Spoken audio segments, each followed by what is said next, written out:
और मुक्ति के लिए संतों के पास जाते हैं, जैसे वो साधना बताते हैं खूब डट के करते हैं।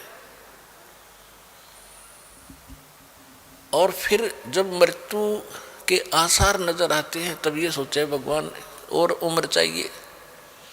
फिर सतलोक कैसे जाओगे जब तुम यहाँ जीवना चाहते रहोगे? तो कोई मरना नहीं चाहता, सारे सतलोक जाना चाहे और मरे बिना वहां जा नहीं सकते।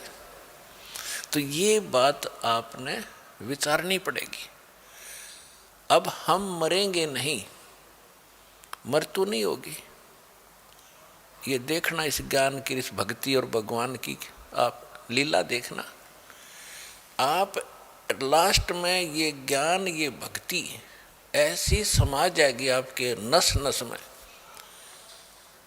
आपको कोई न्यू कहेगा ना कि अभी सतलोक चलना है, अगजी कति तैयार बैठे, एक ऐसा भाव बनेगा आपके।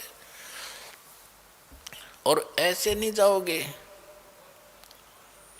कि बुरा हाल होगा, मृत्यु होगी, फलाना हो गया, नहीं।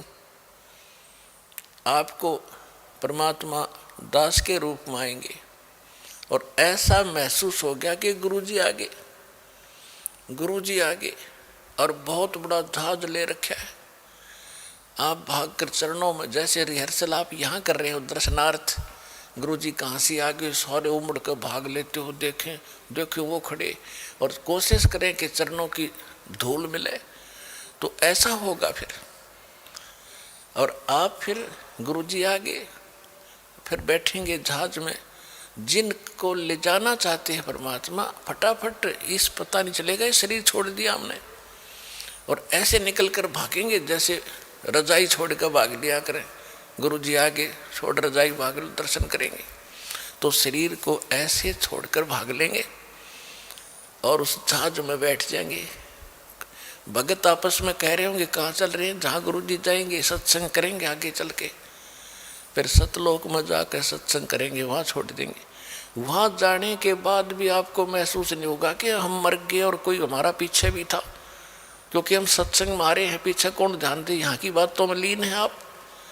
तो वहाँ जाने के बाद भी काफ़ी समय के बाद, जब यहाँ पृथ्वी पर कुछ भी ना रहेगा तुम्हारे पिछले संस्कार का, तब याद आवेगी कि हम कहाँ थे पहले रहे। और ऊपर से देखोगे ये ऐसा दिखाई देगा जैसे नरक हो या पृथ्वी, उसकी तुलना में।